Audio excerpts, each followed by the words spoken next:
Benvinguts i benvingudes a l'aula de Gralla i Timbal. Comencem. Avui us parlaré d'un tema una mica diferent. Avui us parlaré de com mantenim el nostre ganivet en línia. Sé que molts feu servir un cúter per arreglar les vostres canyes, però seria ideal que féssiu servir un ganivet com aquest. De ganivets hi han de diferents tipus. Hi han de simples o concaus o de doble fulla. Per tant, necessitarem el nostre ganivet, una pedra com aquesta, dos numerets. El de 1000 vol dir que en una superfície hi ha 1000 foradets, per tant, més llis, i el de 400 vol dir que hi ha en una superfície menys foradets, per tant, no tan llis. I un got d'aigua. Si t'està agradant el vídeo, t'està semblant útil, recorda, subscriu-te i m'ajudaràs a fer més vídeos com aquest. Ah, i per cert, em podeu seguir també a Instagram, auladegralla.cat. Aquí tenim la pedra, en aquest cas farem servir primer la de 400 i després la de 1000. És una mica complicat estar fent tot això mentre ho enregistro amb el mòbil, però bueno, ho intentarem. Primer de tot, traiem el ganivet, el deixem aquí, vale? I amb el got d'aigua el que farem serà mullar una mica la pedra. També venen amb greix, val? Una mena de greix. El que passa que si li fiqueu greix, crec que després ja no podeu tornar a ficar aigua a la pedra. Vale? O sigui, el que és greix, olis i aigua no es porten molt bé i per tant jo ho faig amb aigua. La cosa és mullar bé la pedra. Mullem. En aquest cas el meu ganivet doncs, té com dos parts en el fil, val? I el fil és com així i així, val? No és simple. Jo us ensenyaré com m'ho van ensenyar a mi. Es podria fer de dues maneres, es podria fer cap aquí, o bé agafar d'aquí i tirar cap aquí.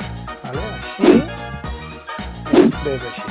La col·locació de la fulla s'ha de posar així, que no quedi així ni que quedi apretat. No pot quedar aixecat i tampoc pot quedar aixecat d'aquí. S'agafa i es llisca cap aquí.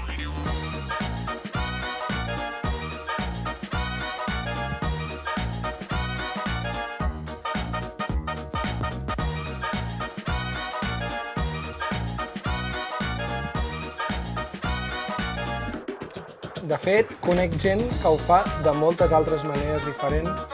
Jo ho vaig aprendre així i és com ho segueixo fent. Hi ha gent que fa com una mena de rodones, hi ha gent que fa com una mena de buit. Hi ha gent que he vist que ho fa a contra, així i així, o sigui, hi ha gent que he vist que ho fa així i així.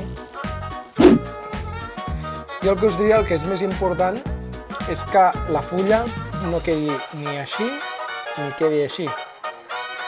Jo el que us diria és que el més important és que la fulla quedi recta, i que anem passant-ho així.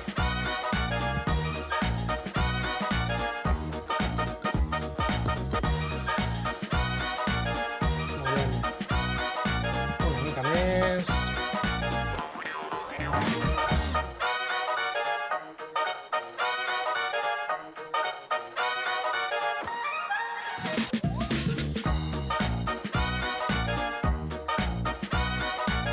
Jo el que faig és intentar aplicar sempre una mica més de força aquí i quan això ja està endavant aplico una mica més de força amb això. Això és molt difícil veure-ho en el vídeo i també és molt difícil, sobretot ara, perquè no ho estic fent, no estic mirant directament a la pedra, sinó que estic mirant que el vídeo quedi bé i encara ho fa més difícil, però més o menys, i ja notaríem, si toquem, ja notem que el ganivet cada vegada està més esmolat.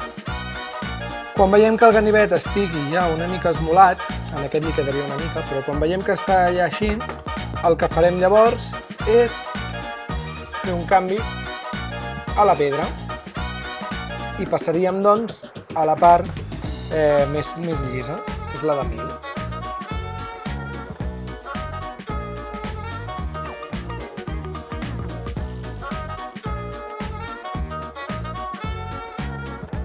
És bo que el anem tocant, també per veure com està quedant.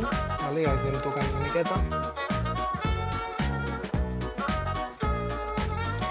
I el que podem fer és provar-lo. Jo, per exemple, el provaré amb aquesta canya que vaig estar fent jo i que em va sortir una mica regulint. I per tant ho provarem aquí.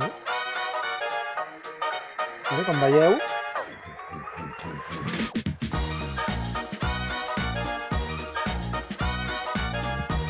està prou afilat.